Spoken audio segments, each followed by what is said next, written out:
time to close this chapter of Turn the Page. Join Welcome us to for the Turn the next Page, episode. the official podcast of the Syosset Public Library.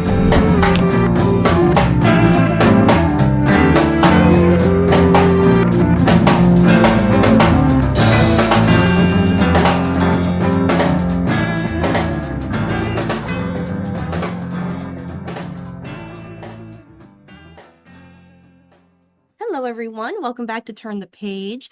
I am one of your hosts today, Jen, a media librarian here at Syosset Library, and I am joined by my illustrious colleague. Hi, I'm Kaye, and I'm one of the Reader Services librarians here at Syosset Public Library. And we are so excited to be talking to two artists across several media streams, you want to call it, who are here to discuss some absolutely great comics. I am so excited for this volume that is coming out soon, but also for these individual contributions. So let's get right into it. Welcome. Could I ask you to introduce yourselves and your book, please? Sure. I'm Pornsak Pichetshote, and I kind of sort of spearheaded the Horizon experiment and wrote one of the one shots, and that is part of it, called The Manchurian, with art by Terry Dodson. And I'm Jay Holtham. Pornsak roped me into this, and I wrote one of the other one-shots, Motherfucking Monsters, with art by Michael Lee Harris. Before we get into the comics themselves, we'd love if you could talk a little bit about yourselves and your careers. From what I understand, you both have experience in comics, but also in like TV and other media. And I'm curious about like how your other writing influences your comic writing. Yeah, we're both, ironically, Pornsak and I both met on a comic book TV show on the second season of Cloak and Dagger. We were both writers there. I'm a lifelong comic book nerd. I've only relatively recently gotten into writing for comics, writing a little for Marvel, a little for IDW, and now Motherfucking Monsters being my first original comic of my own, which is a lot of fun. For me, all the medium are so different. You know, it's a sort of trick in the brain when I'm moving to comics that it's mostly trying to think in slices of time, as opposed to in continuous action when like writing a script of pretty much any kind. Definitely working in TV has helped my sort of visual sense. So being able to communicate to the artist what I'm seeing in my head has definitely been useful. Yeah, I think for me, I'm trying to think. Wait, remind me again what the original question was. Because I've already lost it already. No worries. A little bit about your careers and how you think that your other writing in other media influences your comic writing. Yeah, so I kind of came in through, like Jen, a lifelong sort of like comics fan. I kind of came in through comics first, in that I was a comic book editor. And then I did that for about 7 years, and then became a TV executive, and then started writing television. So I'm a little more well-versed in comics than sort of I am television. And so one of the things that I really got to experience and really learn from television is just sort of, television really runs by emotion, and comics I want to see like is much more conceptual thinking. And so I think the biggest thing I got from writing TV was just the idea of like, oh, let's have an emotional arc in every episode of television. And I kind of try to bring that into my comics, of just trying to have sort of like an emotional meal and making sure it's something that I don't think, and every comic works in a different way, obviously, but comics we put less priority in having sort of a beginning, a middle, and end for where a character ends up than sort of an episode of TV. And it's something I definitely got from TV when I came into comics. I like the idea of like what Jay said before about like writing for TV kind of helps you create the frame that you're viewing a comic in. Because when I did comic studies ages ago, the big thing about comics and the reason comics works is because you have to have no action between frames, and that's what the gutters are for. You fill in for that. But thinking about that in terms of TV, you don't really have that. There's no gutter on your screen. Yeah. Television. So that's, that's why TV works the way it works. But even what Pornsak is saying is like about emotion. I never thought about that with comics. I've been reading comics forever. So It's something I think is really fascinating about comics, is that like you can have like someone like Alan Moore is like one of the best comic book writers, but his comics can be cold at times, and yet you're still completely enthralled. And so it is sort of really interesting, I think. But there are things that comics do better than television, in my opinion, which is like you can pack the density of a comic is a little bit comics are denser than television is, because you control the pace that you read a comic, whereas you can't with something like TV. So it's like this kind of stuff gets my sort of geek brain sort of firing. I love that. Yeah. So fascinating. So could we talk a little bit about the challenge that was given to the creators of the Horizon experiment? I think it's a really fascinating idea to organize an anthology series around. So could you talk a little bit about that? Yeah, sure. So basically the idea came from, with books like I had a couple successful books at Image, The Good Asian and Infidel, and they all kind of came from the same spot of like I took these sort of very popular genres, whether it's film noir or horror, and I sort of, made the perspective that was coming from a different place than sort of traditionally was. For Infidel, it was, a Pakistani American Muslim woman living in New York. For for The Good Asian, it was set in 1936 about one of the first Chinese American detectives. And one of the things I found when I was doing press for that and hearing reviews is that people really liked that approach and wanted to see more of it. And I realized I really liked that too, but I was kind of limited by my own experiences. And I realized very quickly, right off the bat, I could think of 4 writers who could sort of do that same thing really well. They just needed the opportunity to. And so that's kind of where the Horizon experiment came in. I kind of went to all of them and say, hey, give me a protagonist of color, set it in a popular genre, but set your story up in such a way that if you change the background of your character, the story wouldn't work. You'd have to completely like redo it. And I reached out to Jay, I reached out to Sabra Persada, I reached out to Tana Ridu, I reached out to Vida Ayala, and these were all people, some I was closer friends with, some I was just friendly with, but I was fans of all their work, and said, I think you could really do something with this interesting challenge. And they're all, as a result, each 5 of these one-shots are pilots for new potential series that all the rest of the team would like to continue with if sales permit and reader response permit. So yeah, and so the Horizon experiment is now collected all in one volume where you can kind of see all these one shots all at once and kind of compare and contrast on how they work and all that sort of fun stuff. And all of the sales and the interest we get to it will kind of help contribute to whether or not we launch more of the stuff. Yeah, and I saw in the intro for this project too, you were saying like it could be a comics, any of these one shots could be a comic series or a television show or movie. It's just about getting the foot in the door at this point by telling the pilots of the idea. And I do think each of the stories really does that very well. When I finished each of them, and I got sent each of them as a separate PDF, which I think helped me a little bit because then I could like sit back and be like, okay. But at the end of I think all 5, I was kind of like, and the next chapter with it, So I think that was very cleverly done, I think. Thanks. And yeah, and in the trade itself, since they'll be coming out next week, there in the intro, we give a sort of an email address as well as a QR code where if you want more, you can kind of vote for whichever ones you want to go to series to kind of give us the data in terms of like what people are feeling, if one over another and all that kind of stuff. I don't think that was in our advanced copies. Ooh, okay. Ooh. Now I'm gonna have to go find it. Yeah. Yeah. That's great. Cool. Well, I'd love to, ask you each in turn about your contributions. So, Jay, if we could start with you, the title that I can't say as a civil servant, you can as an artist. Monsters. We could say it that way.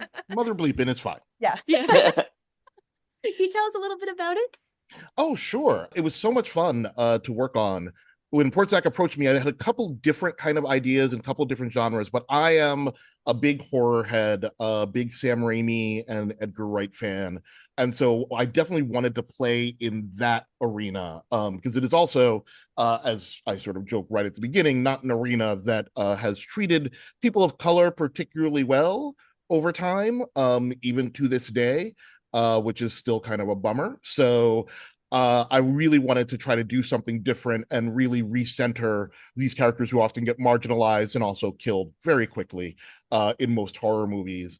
But the other part of it, the secondary part of it for me, was kind of a Scooby gang, putting together a like Black modern day Scooby gang and what that would look like. And so that's why I sort of settled on like an ensemble book and those 5 protagonists and just thinking, okay, what is the 2025 or 2024, whatever version of Fred? What's that version of Daphne? How do those things all fit together?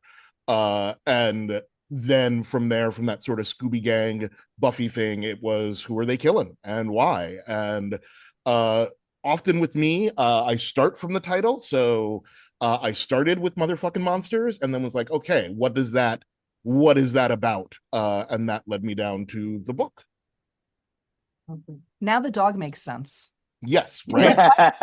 Molly, Yeah. I love Muffin. Don't get me wrong. Yes, but But I was like, exactly. there's a little dog involved in this. Why? Now that Yep. Scooby, I'm like, oh, Yep, that makes so exactly, much sense. exactly. And I just want to say really quickly, I immediately got what you were going for in this comic. You start off almost one of the first lines is like the black guy is always the first one to die. Yep. That's what we see happen in the comics. No spoiler. Like it's like 2 pages in. The cold open. Oh, solid. I love that. Yeah. And I like that you kind of like twisted that and turned it on its head. I think that was really well done. Yeah. Yeah, thank you. Thank you. I'd love to talk a little bit more about JJ. I really love him as a protagonist, and I'm really excited to see more of his The adventures. second he mentioned Dungeons and Dragons, I was like, Yeah. oh, this is my people. Cool. Yeah. Yep.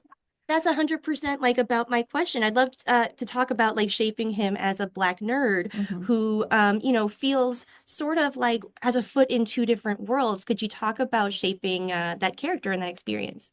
Absolutely. Obviously there's a cheat there because his name is kind of my name. And so there's a lot of me in that. And like I grew up in a lot of very white spaces. I moved to suburban New Jersey when I was 10, and was always a comic book geek and a comic book nerd. And that definitely, especially when I was younger, put me in two very different, very diametrically opposed worlds. And it wasn't really until like the last 20 years or so the idea of the blurred sort of broke into the mainstream, and there became this room for Black people who like D&D and science fiction and Star Wars and anime. And I definitely wanted to serve that audience and to reach to those people and say, hey, I want to include you in these narratives and in these stories that we're also used to that we are almost never anywhere to be seen. Or if we are, it's a very stereotypical, very sort of limited version of who all of our community is and what that community looks like. And to Pornsak's point earlier, the emotional stuff is just that emotional struggle for me of being a very assimilated, as they used to say. I don't think they even say that anymore. Negro in this world, and just feeling that tension constantly. So that was exactly what I wanted to go for with JJ, and then surround him with people who are pulling him in each different way. Yeah, we definitely see that tension that between him and his cousin OG. And I Mhm. like that you named her OG because she kind of is like, come back to like the culture and the roots that stop trying to do all this. I think she calls it like white stuff. Yeah. Yeah. I can't say the word. But I think you built that tension really well between these two characters because you can sense that between the two, just the few arguments they have, and then when it comes to a head later on in the story. So I think I liked that too. I think that was well done. Yeah. I have to give Pornsak a lot of credit because he worked as semi-editor on all of this. Like there was a sort of a co-editing process, and he really pushed me to like bring that much more to the forefront in sort of each successive draft. And then of course working with Lee, he just picked up that ball and ran everywhere he wanted to with it. The artwork we were talking about earlier and how it kind of like brought a little bit of that 70s blaxploitation into the comic. We both were like, this is cool. Really, I liked all of the angles. I think that was fun for me. Yeah, and like the washed out sort of color palette Yeah. that makes it look like a like 70s film that has been watched maybe on an old reel. Yeah. And oh my gosh, like the expressive character design and faces, like all so lovely. Lee is absolutely amazing. Like I'm so lucky that he was available to do this book and interested. And yeah, all of that is Lee. Like really, he just brought so much to it and such a like singular, distinctive vision for it. That's just exciting. It's just thrilling. All right. So Pornsak, if you could tell us a little bit about the Manchurian as well.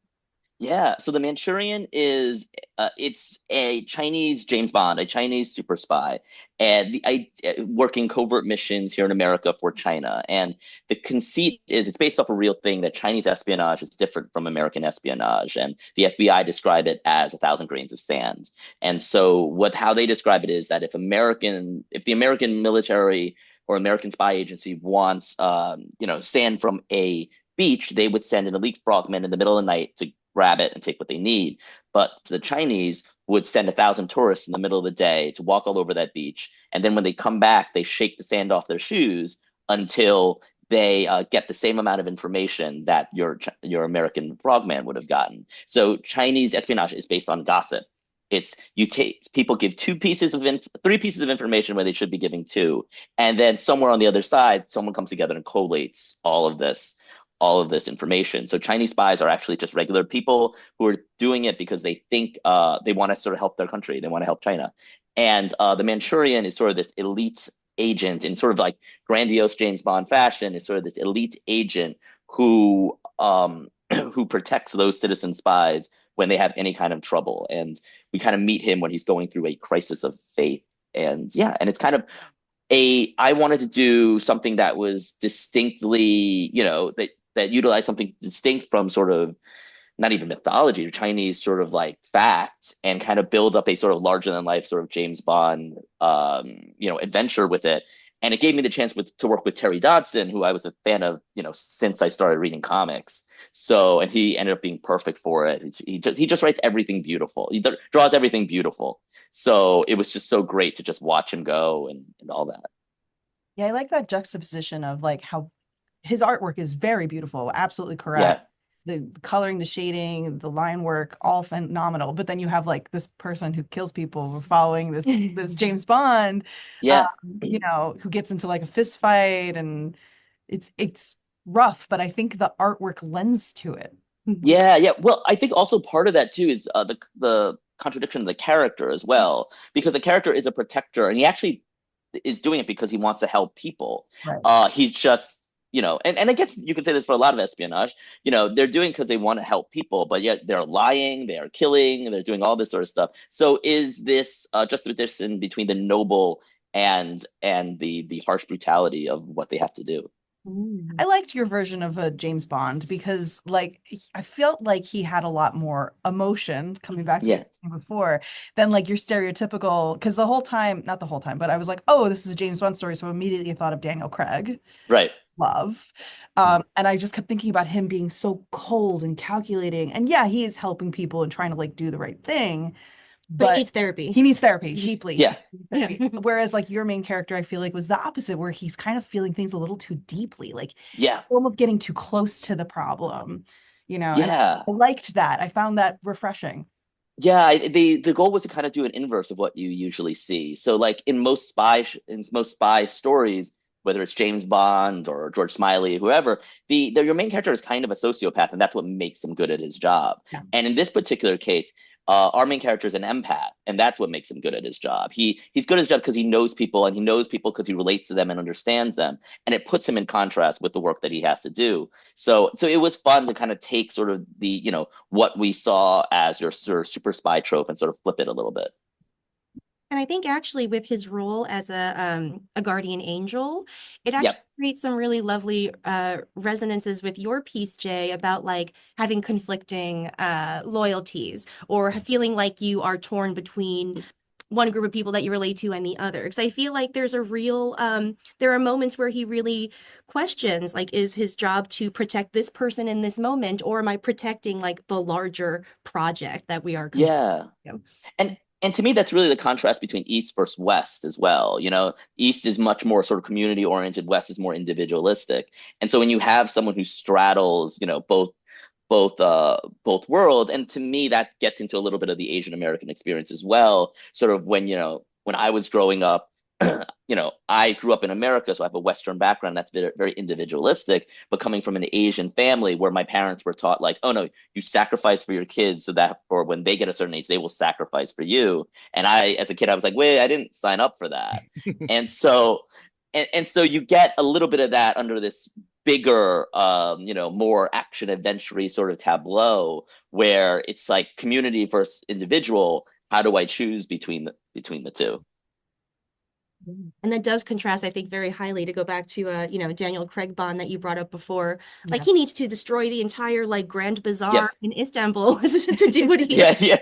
So- Yeah.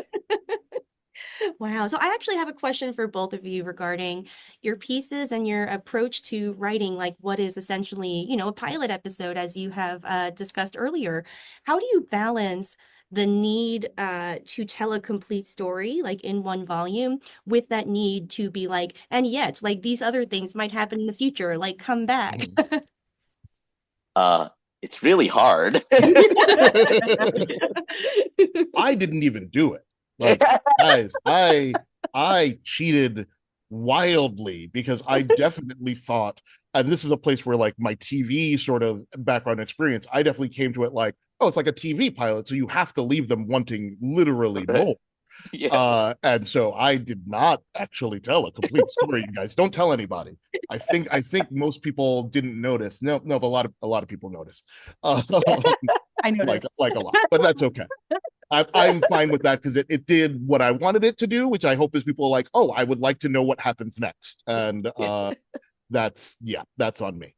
Well, and I think it has an emotional arc that has like a really satisfying, Yes. Yeah. feeling of some sort of synthesis or conclusion. So I was fooled. Yeah. There's two different kinds of people. Yes. Yeah. Yeah. Yeah, no, it's really tough. I mean, I think the goal is to sort of what you just said, you want to make sure that there's an emotional arc there, that the emotional problem, the emotional conflict is resolved.